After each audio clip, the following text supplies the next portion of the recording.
It was superstitious to have women on board a ship. Can you date in the Royal Navy? Women are only 8% of the Navy. The ratio is crazy. It's always those annoying one that gets up extra early and wakes you all up because they're doing their makeup. Would that be you? I think now I've been to about 140 countries. Do you see sharks? It sounded like an assault course, like a Go 8 mixed with Ninja Warrior.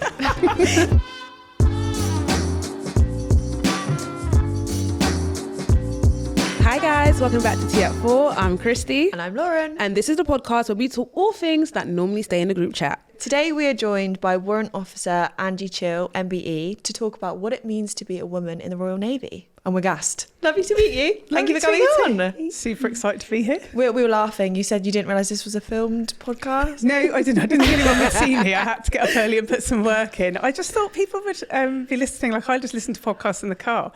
So if you are listening, think Amanda Holden, been at sea for 32 years. So Angie, could you please tell us who you are and why you're here?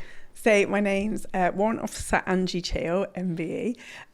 So I have spent 33 years in the Royal Navy, from being a communicator to a photographer, and now I work in naval recovery. So I've just come on today to have a chat with you about the experience of being in the Navy and what to expect. It's obviously worth mentioning, you've got an MBE at the end of your name. How'd you get that?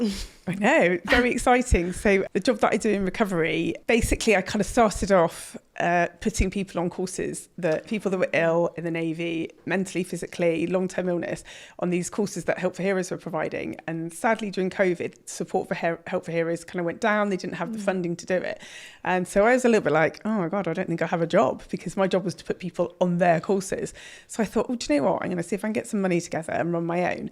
And to cut a long story short, we went from having no courses to now 4 or 5 years later running 80 courses a year. Wow. That's incredible. So that was why I got recognised for the work I'd done helping support people with mental illness. But I haven't got the medal yet, so I'm still waiting to go up to the palace and get that. We were speaking earlier, my context of what you do is like I went to see Wuthering Heights the weekend, and one of the first adverts was a Royal Navy advert, you know, was it born on the Isle of Wight, made in the Royal Navy? What was it that inspired you to join all those years ago?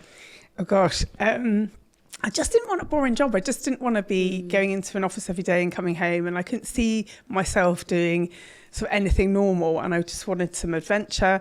And one day I was sort of sneaking out of school early, and I got caught by my year of head, and she had a go at me, and we just got chatting about what we were going to do. And I was like, I don't know, my mum keeps saying the armed forces. She said, right, for your punishment, you can pop down and have a look in the school careers section and have a look for armed forces careers for women. So I went down, and I mean, this is like 90. And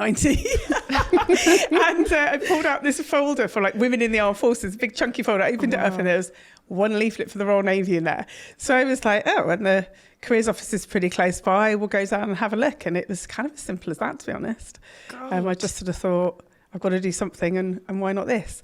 And do you know what? I kind of thought, I'll just do 4 years. And, you know, and then we're 33 years later. Yeah. I have to ask, like, when you hear about people going into this profession, it's usually from the point of view of, like, discipline. Like, they kind of want to go into something where they're earning discipline. Like at that point of your life, did you know really what this entailed fully? Absolutely not. No, I'm embarrassed to say I didn't ever watch the news. I had no idea. In fact, it was my dad that just said, if you're going to join up, you know, we had the Falklands War in like the 80s, and he was like, you know, one day you might have to go to war. And I was a bit like, yeah, okay, I'll cross that bridge when I come to it. So I was really unprepared, I think, for what the Navy was going to be. But equally, I don't think you can prepare that much, because it's quite an alien environment. And when you drive past a military base, don't you look at the barbed wire on the top and go, what's going on in there? Like, who knows? Who knows what's going on in there? So I was completely unprepared. I joined up thinking I was joining the Women's Royal Naval Service, so I wasn't going to go to sea. And I didn't know they'd updated the policy. And so when I joined, I get there, and they gave me, week 3 or 4, they gave me a rifle, and I genuinely thought they were going to go, kidding, not the girls, because you'll be rubbish.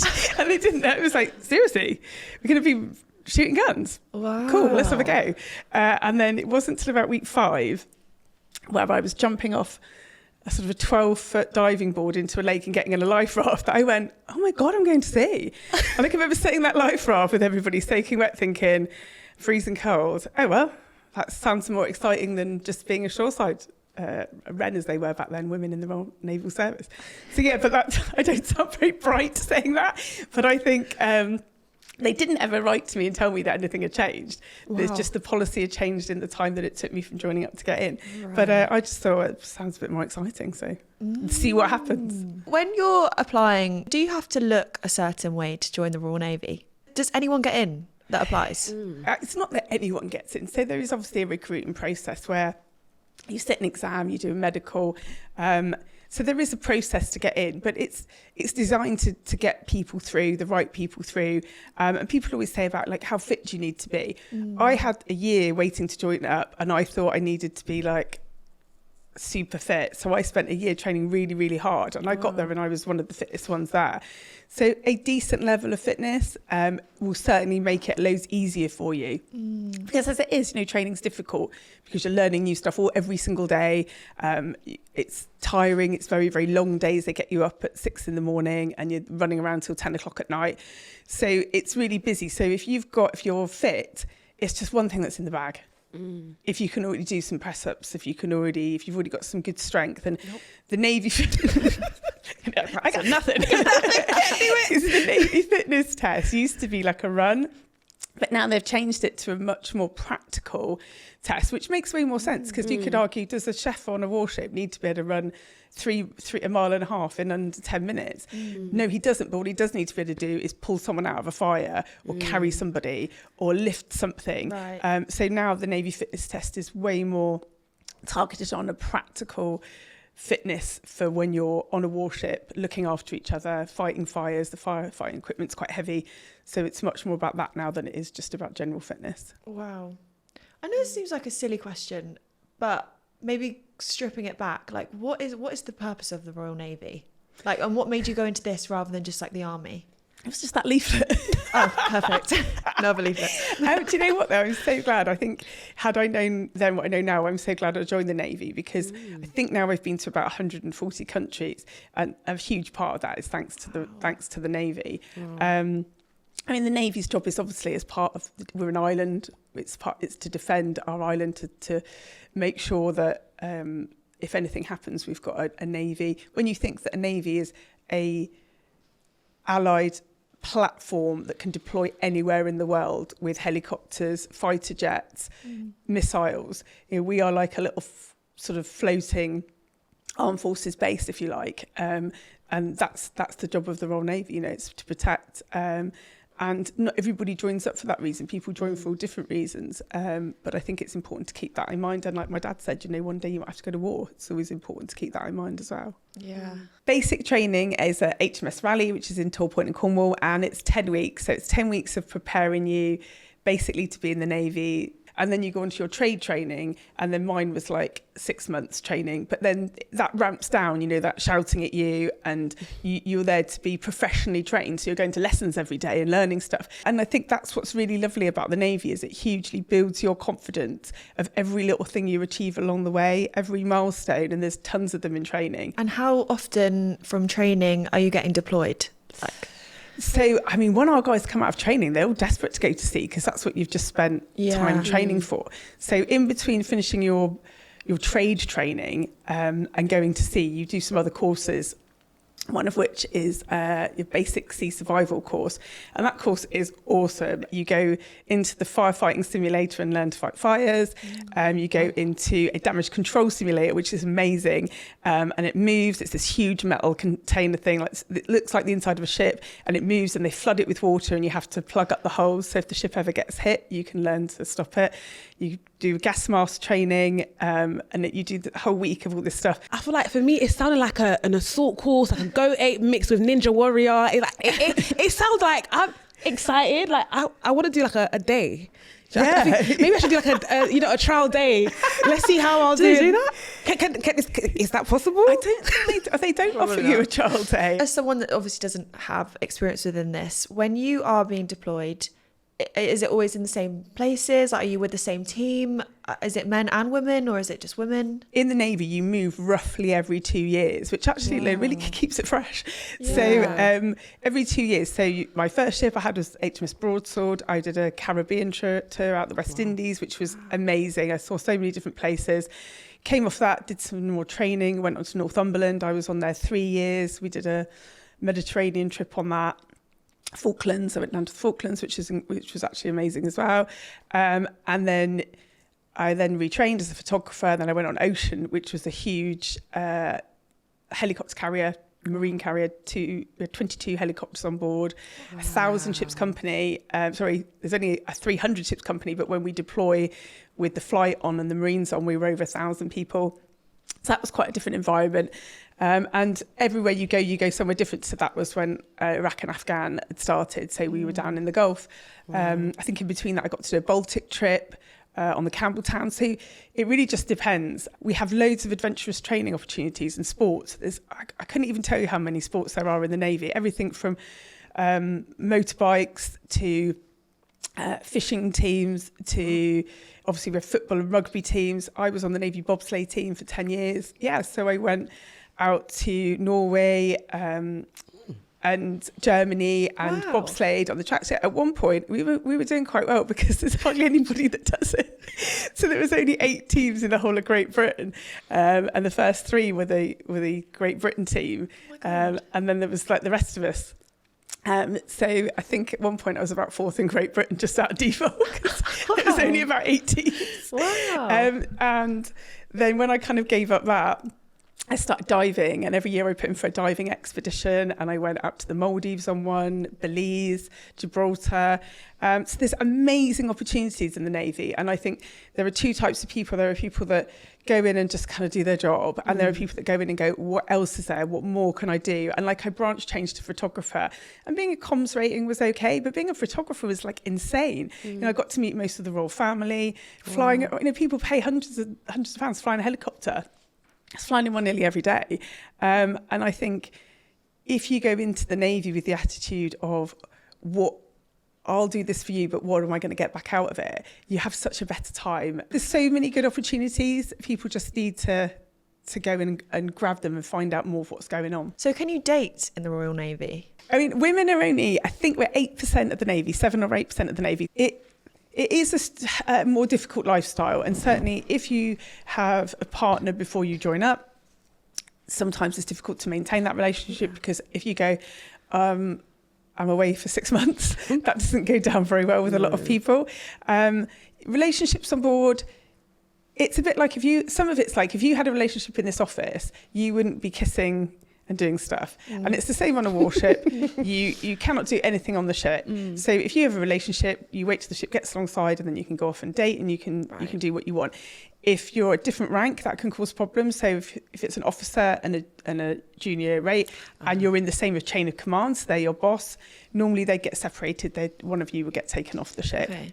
And you're kind of better off fessing up to that and saying, how do we manage this relationship? We want to start a relationship. What do we do? Most people are really super professional, to be honest. It's not normally a problem. People are grown-ups about it. So it's not normally a massive problem. But people, of course, relationships form, it's human nature. Yeah. Do men and women get treated differently? In terms of what's expected of you? Absolutely not. No. Wow. No, I think what I really actually liked about the Navy was the fact that you do get treated exactly the same and what's expected of you is exactly the same, and it's kind of scary and exciting at the same time. And I think when I joined up, there was fewer women at sea. We hadn't been at sea very long, and I definitely felt a massive push to prove myself. So if there was a difficult job or nobody wanted to go up the mast, and I was a communicator back then, and with the flags, we used flags to communicate with other ships, and the cleat had got stuck at the top and somebody had to go up, and I was the only one that wasn't scared of heights. Wow. So it was always my job to go up, and I was like, you bunch of big blokes are all scared to do it. But actually I quite liked that I could do something that they couldn't. I think, there's little things that I would do. I was always quite strong. I was always into weight training, so it never bothered me to get stuck in and really prove myself. And I would hope, I haven't been to sea for a while, but I would really hope that now it feels like everybody's just a team. Whether you're a man or a woman, you're treated the same. And certainly I've come across things in my life where people have sort of said, like, what happens, when a bloke tells you can't do something? It's like, that never happens. In fact, it's the opposite. Like I was out in Belize once and they were like, we need someone to drive through the jungle. And I was kind of like the obvious choice out of the team. And so there's me driving this massive 4x4 thing through swamps and that. And I was like, oh my God, please don't let me get stuck somewhere because I'll be so embarrassed. And I actually didn't really want to do it. But I was like, and being told to do it. If a guy was told to do it, we Yeah. just have to get on with it. So I'm just Yeah. going to have to get on with it. And I didn't get stuck. It was all Oh my good. God. Yeah. Amazing. And obviously, as a woman, you have your monthly cycle. Do you get a menstrual day off if you're not feeling great? Like, how does that work? I've never taken a menstrual day off. I mean, I know some women with is it endometriosis? Yeah. Who it's a real problem. And I mean, there's a doctor on board a ship when you're deployed. So you would go and see a doctor, and if they felt you needed to be stood down, as we call it in the Navy, you go to bed, and then or you stay in the sick bay if you need to in the medical centre. So there's things in place if you are feeling really, really bad. Again, things have come a long way. I can remember deploying and buying like 6 boxes of tampons before we went, so I didn't have to go to the little shop on board and go, yeah, can I have a Twix, Diet Coke and a pack of tampons? When there's a queue of 20 people behind you. But now, a lovely doctor, I'm going to give her a shout out, Dr. Ruth Guest, she's a Navy doctor, started an initiative to bring in reusable sanitary products, so cups, pants. And the ships got sent out, I think 172 packages got sent out to ships all over the globe, to the Royal Marines Band, we have a lot of women in the Royal Marines Band, and to the women on submarines. And they have said the feedback is like a game changer, way less leaks, can sleep without worrying about it. So it's really good that the Navy are thinking about how do we make things better for women. Yeah. And we've also got like the Women's Naval Service Network, which is just really a group of obviously mostly women, although men can join, that just supports women being in the Navy. So if you need that support, there's people you can ask. We have to ask. We're very curious about what is the ship like. Yeah, like I want to know, like, where do you sleep? Can Yeah. I bring my personal items? My mum used to go, when's your next cruise? And I was like, you need to come on and see how far away from a cruise liner this is. It's really, really functional. Showers are always good, I'll say that, thanks to our stokers. We always have nice, hot, powerful showers. The beds are always comfy, but you are in a little cabin with 3 beds each side, Wow. and you get a locker to put your stuff in. You've got a little hanging space and some drawers. And I always loved my suit locker, which was literally the size of a suitcase, but you could get loads in there because obviously if you put your suitcase in, you pull it out. So that's where I used to keep all my civvies. So civilian clothing, Right. sorry, Navy Thank slang. So all my civvies would be wedged in the suitcase, and then my uniform would be in my locker. And then when the ship came alongside, we'd be like, get your thing out, wading through trying to find your clothes. So you can have a decent amount of stuff in there. Under the beds, you've got a boot locker for your shoes, and then there's one hanging wardrobe for your uniform, your number 1 uniform that you've got in there as well. So it's okay. Yeah, it's certainly workable, and you can take on all your own beauty products and wedge them in somewhere. Well, I'm pretty sure, is there time to do makeup in the morning, or once it's like, time to go, it's time to go? I never bothered. Really? It's when you're stuck at sea, it's the same old faces. But people do get up. It depends on what time you want to get up. So there's an annoying one that gets up extra early and wakes you all up because they're doing their makeup. Would that be you? That'll be me going to the gym like a 4 a.m. start, so maybe I'll be... No, I'm the quite- date is the gym, no? Yeah, but then, yeah, it's true, actually. You don't need to So- wake up early for anything. Yeah. Did you find your community, the girls that you were living, working with, like, have they become friends for life? Or 100%. Yeah. Do you know what? You move around so much, but certainly like most jobs, you like collect one that you really liked, and then you sort of keep in touch. And you do move every 2 years, so it does make friendships harder. And if people had like really good friends at home, you're relying on when you go home on leave to see your friends at home. But you do make amazing friends in the Navy. And I was quite uptight, I think, before I joined the Navy. And I can remember in training struggling with people like putting stuff on my bed and then you just get to learn to be like, just go with the flow. And that's the path of least resistance. You kind of find a way to work together because you have to, the expression, we're all in one boat. We're all in the same boat. We are all in the same boat. We've got to learn to get on with each other. Yeah. And most of the time they're lovely. And I've had amazing friends, and they tend to be the ones, the ones that you don't see for ages. Then when you get back together, it's like you've never been apart. Yeah. How much downtime do you get? If you've got a whole day, like when's the you time? So on a ship, day to day, there isn't really any downtime. And do you know what? There's no point because what are you going to do? You're not going to go anywhere. So you get a bit, like I go to the gym when you finish work at 4 till dinner, sort of 4 till 6. I used to go to the gym in that time, but before dinner as well, we have rounds and you have to make sure that where you live is all cleaned up. So I'd go to the gym, I'd do that. And then if I wasn't on a night watch. You might watch film, but there isn't tons of downtime. But when a ship gets alongside, that's when they're really good at giving you like what we call a Saturday routine or a Sunday routine, rather than a working day routine. So everybody gets up and kind of just makes sure everything's all right in their department, and then you're all off from 10 o'clock in the morning. And again, that's the time to really be, what we're going to do. And like when our ship went to Naples, we went and visited like Pompeii. And just, it's days like that, I was like, I can't believe I'm here, like seeing something like this. And we went up Vesuvius, and you're looking into the eye of a volcano. And you're like, this is pretty cool. You get to do and see some pretty cool things.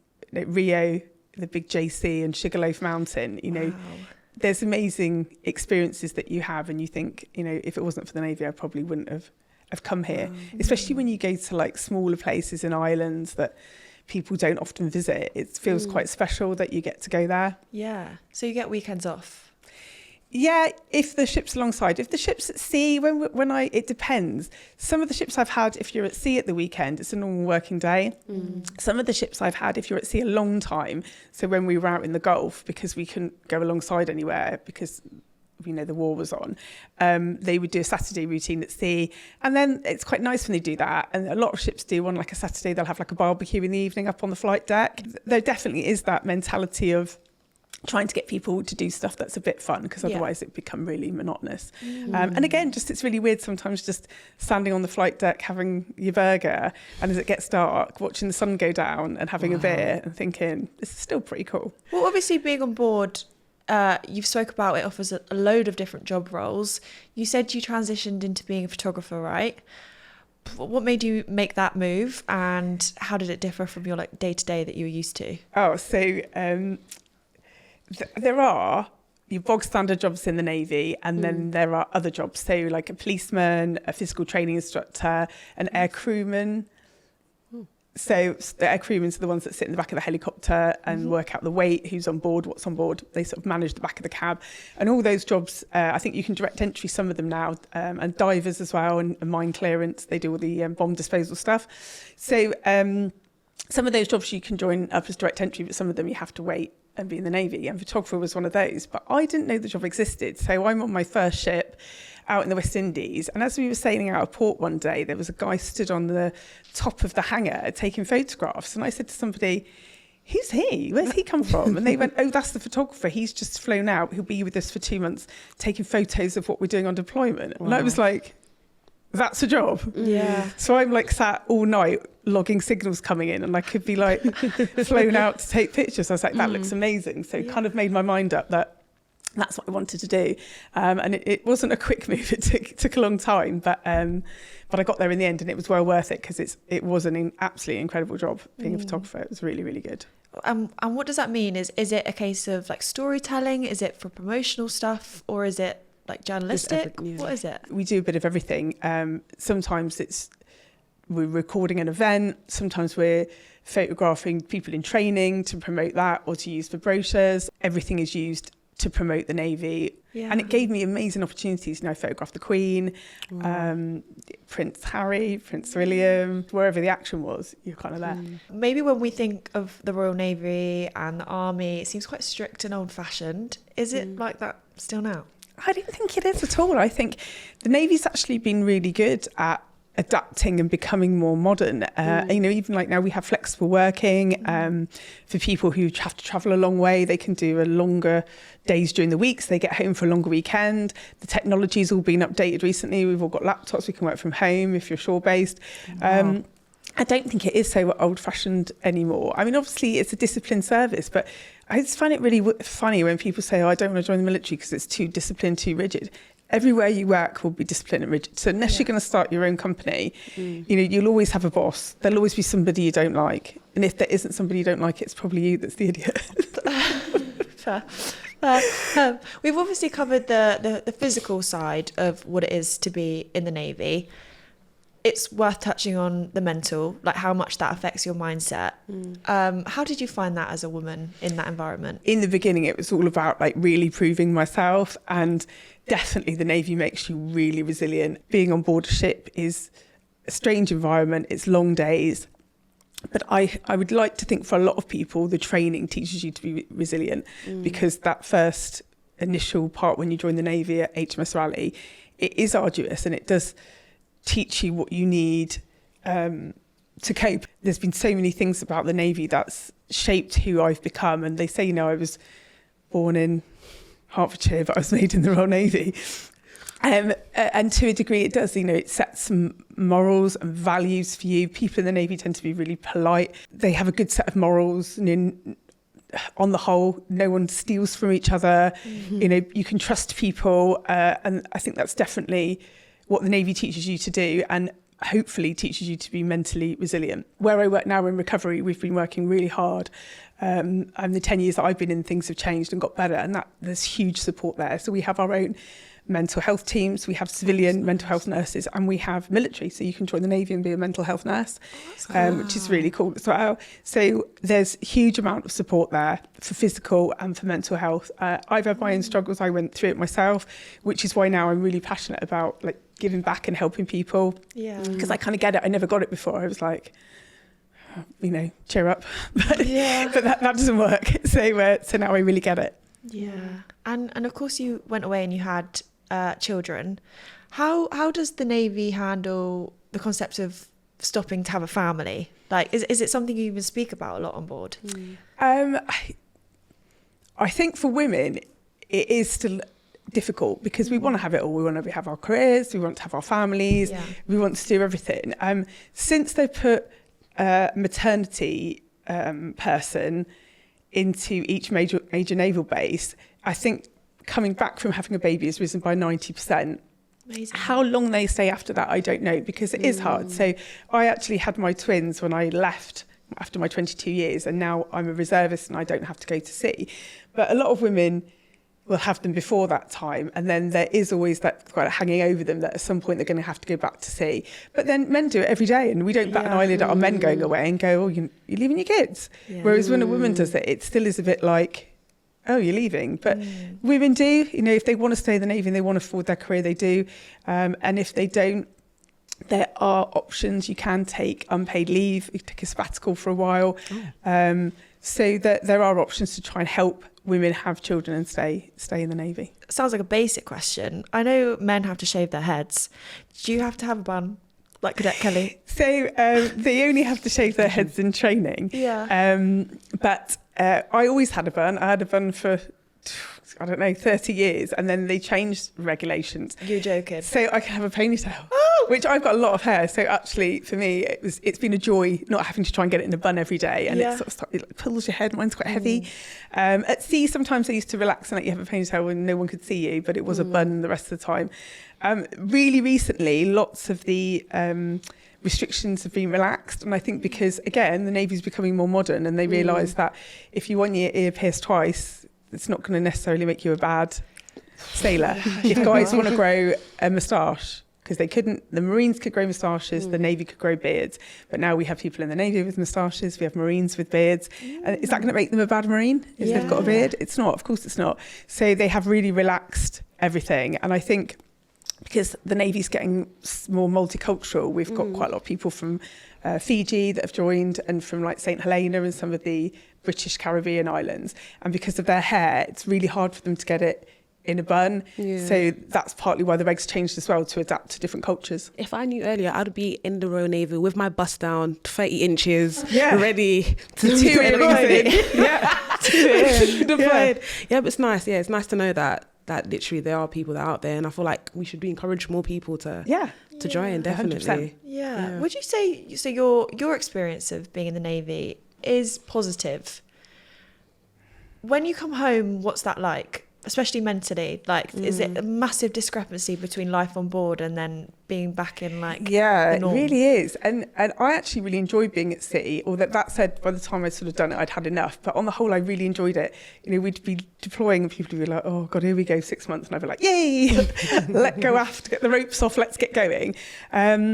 But I think when I came back from Afghan and Iraq, we did them back to back. I found life really trivial at home because everything out there was so important. People being alive at the end of the day was important. And I found really trivial, paying bills and just going back to a normal mundane life. I found that hard. And I think a lot of people find find the transition on board when they deploy hard, living in that environment. And then again, and I know a lot of the wives and husbands find it hard because they've had their own space for 6 months, and then the other half comes back and messes up their routine. Oh, gosh. So yeah, it's difficult for everybody, I think. I mean, I spent most of my Navy career single, which for me was a fairly conscious choice. I wanted to go away and enjoy my time rather than miss somebody all the time. So it always surprises me when people get married young. I'm like, oh, just enjoy the travel and the freedom. Because you are away quite a lot, and especially some branches like engineers, warfare, you know, you can't read radar or a sonar shoreside. You've got to be on a ship for it. So they do a lot of sea time. Do you have any like hacks that you'd give to someone that had just joined onto the ship to make life easier or funner?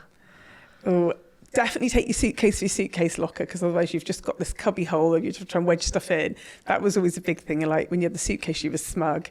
You know, take gym gear, because they run circuits in the morning. The PTI on board will run circuits, and then at lunchtime, and they're always quite good fun. And most of the ships have got a gym on board them. Do they have planned like activity nights and things like that? Occasionally, like I said, they have a barbecue. It depends what the ship's doing. It depends if it's sort of on task or it's just patrolling. But you do have like barbecue nights, sometimes film nights up on the flight deck and stuff like that. So yeah, it's nice.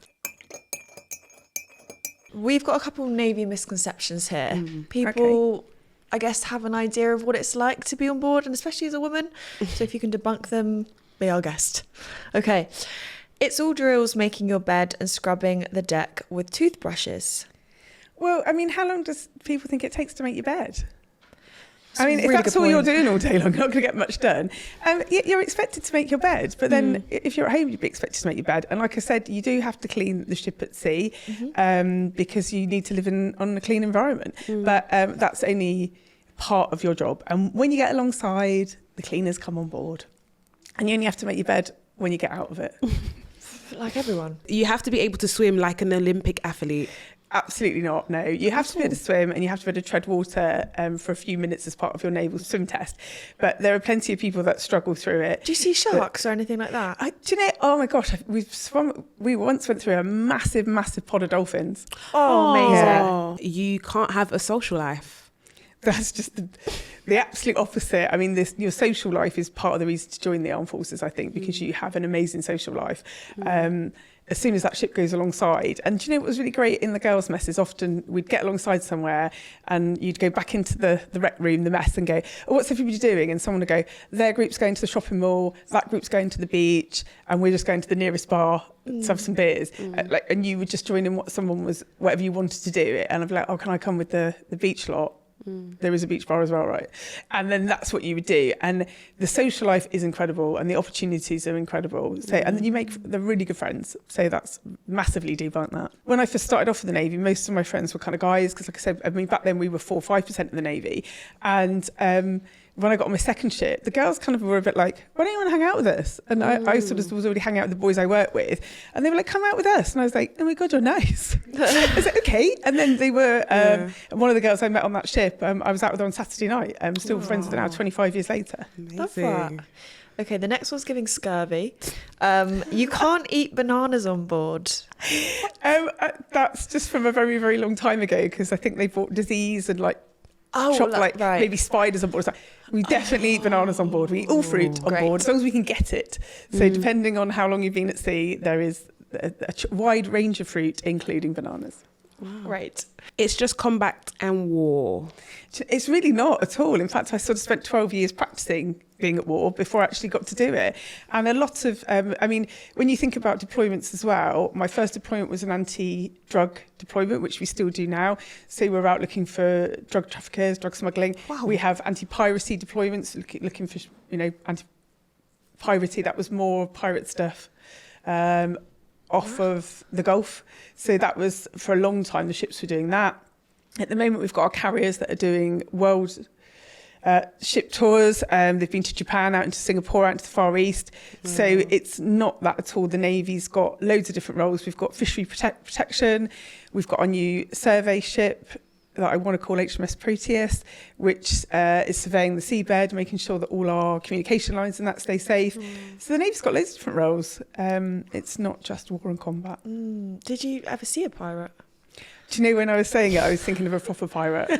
You know, like Captain Jack Sparrow days. Yeah. Yeah, no, I never saw any pirates of any sort, sadly. Oh, okay. Thank you for clearing that up. And now the next part, we've got some questions from our audience. So we popped on our Instagram story that you were coming on. So how do you maintain friendships and relationships when you're out at sea? So that is a tricky one relationship-wise, because there's not many jobs where you go away for like 6 to 8 months at a time. You know, sometimes the ships stay out on deployment even longer. And so, yeah, it's a challenge. It's a challenge for people to maintain relationships, which is probably why I didn't bother for a long time. But people do, they can fly them out. Most ships will have a annual maintenance period where they'll go alongside somewhere. Dubai is quite common, Singapore.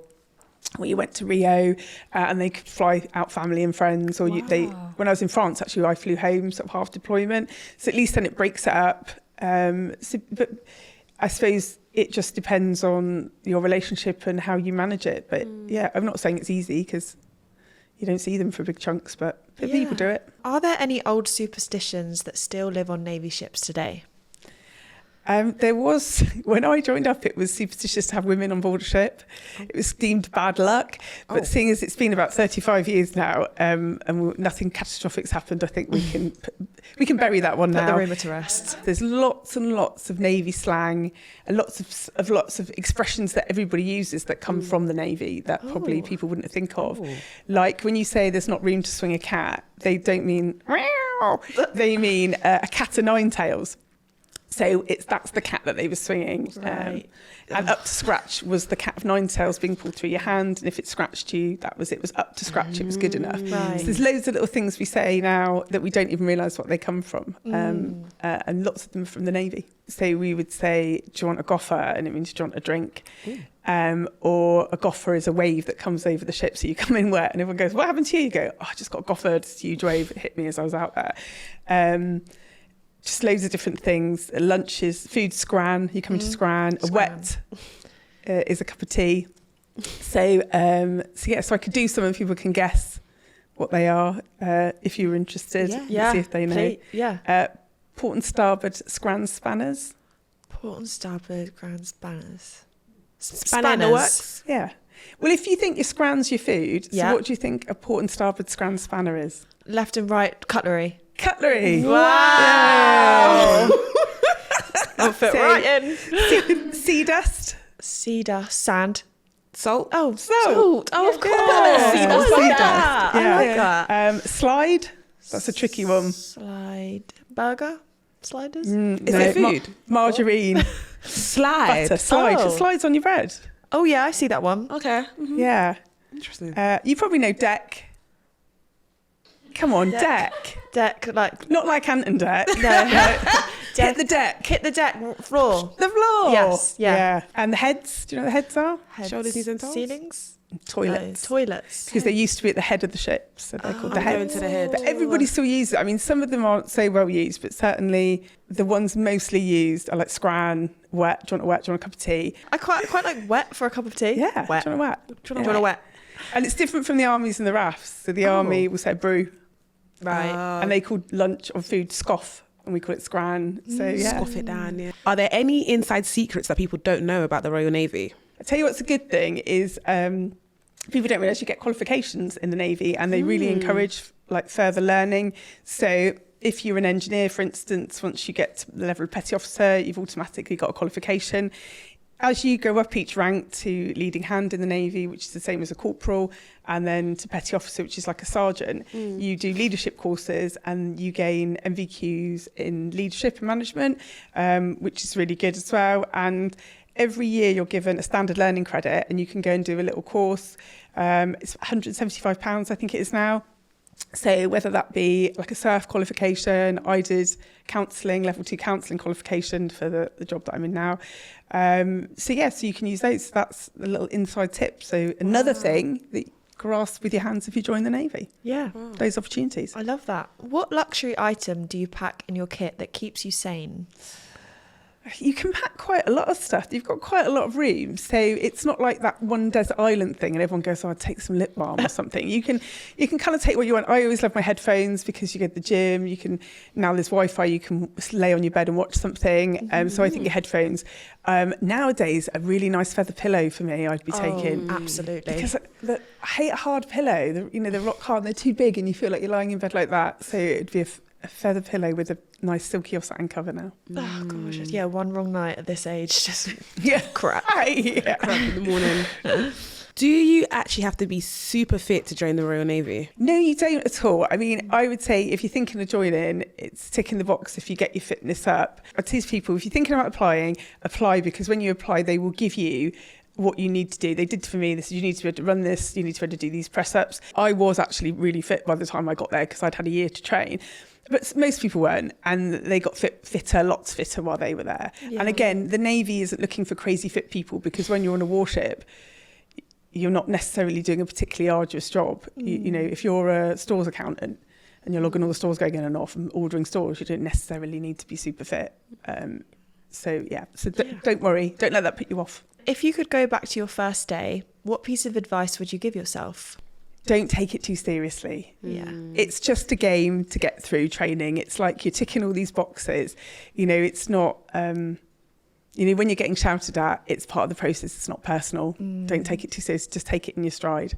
And know that it's for a short period. The training isn't particularly fun. But again, everybody looks back on their time in training so favourably. You know, the relationships you built because you were in that arduous situation, it's really quite special. Yeah. In some ways, I wish I could go back and do it all again. Really? Yeah. Oh, I love that. So what would you say to a young woman that's considering joining the Navy? I would say if you're the kind of person who thinks they would enjoy the lifestyle and you can laugh at yourself and just have a go, then definitely come and have a go, because it's not for everybody. Like every job, it's not for everybody. You're working with a lot of guys, that's not for everybody. But most of the people I know really enjoy it. And it's an incredible experience. So even if you don't do it as long as I have, why not come and sign on that dotted line and give it a go for a few years and have some experiences and do some travelling. So yeah, don't be afraid to try.